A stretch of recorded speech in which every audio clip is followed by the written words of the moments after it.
Hi, everyone. This is Global Podcast, your window to the world. Breaking news, big ideas, your global hangout for what's happening now, and bold conversations. Wherever you are, we're bringing it to you.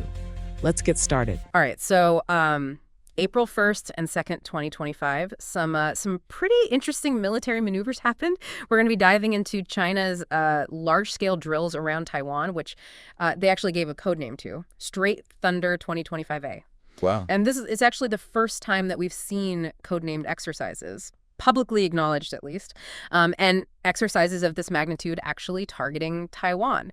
So we're going to be looking at a few things: what these drills involved, the political backdrop of all this, how Taiwan's reacted, and also the international implications. So we got a lot of details here and a lot to dive into. Let's jump into Strait Thunder. What did these exercises actually entail? Well, these 2 days, geographically, they were focused on the central and southern Taiwan Strait, as well as the East China Sea. And essentially what the PLA was doing was simulating blockades, so practicing how to isolate Taiwan from the rest of the world. And they also did simulated precision strikes against key infrastructure in Taiwan. Notably, they held these long-range live-fire drills, and these were aimed at simulated ports, energy installations, and military bases in some pretty important cities like Tainan, Hualien, and Taichung. So they were going after some pretty specific targets, and it wasn't just ground troops, right? I mean, we saw some major assets deployed. Yeah, absolutely. A lot of big equipment being moved around.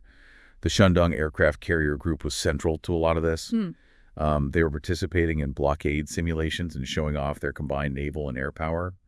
Taiwan actually detected 76 PLA aircraft, 37 of which crossed the median line. Wow. Yeah, and that's that unofficial but generally respected boundary between the mainland and Taiwan. Right. So a pretty significant act asserting their presence. They also spotted 19 naval and government ships, nearby. Yeah, pretty impressive numbers. So beyond just like a display of force, what were the PLA's stated objectives? What were they trying to prove with all of this? Well, they said they wanted to test joint blockade operations. They wanted to refine their target identification and verification processes. And they wanted to demonstrate precision strike capabilities against critical infrastructure. And, simulating attacks on ports and energy facilities really suggests an intent to practice disrupting Taiwan's logistical capabilities.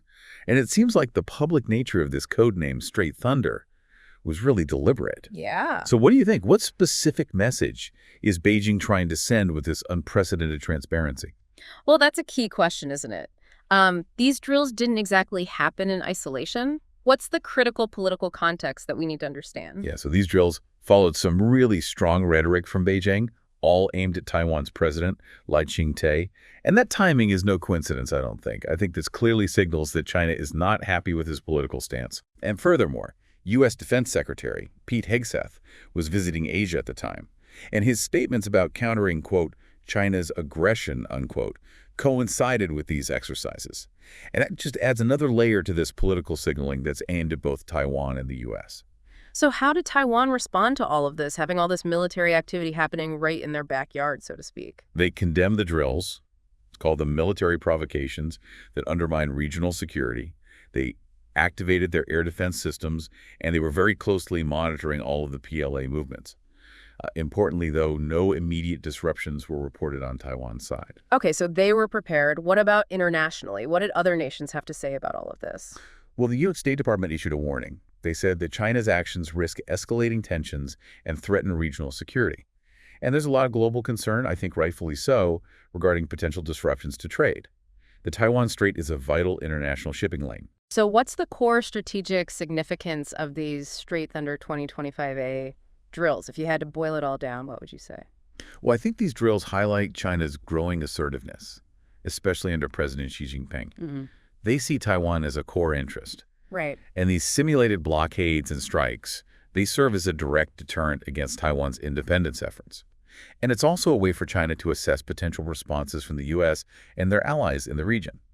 Now, the PLA says these were defensive exercises. Right. But how do you think Taiwan and its allies will interpret the scale and nature of these simulations? That's a great point. So Strait Thunder 2025A, a notable increase in cross-strait tensions, seems to really underscore a potential readiness for China to use military force when it comes to Taiwan. Exactly. And it raises another question, I think. Given how important the Taiwan Strait is to global commerce and the increase in military activity, What are the most effective long-term strategies for ensuring stability and preventing conflict in this vital area? That is the million-dollar question. And on that note, that's all the time we have for today. Thanks for listening. Thank you.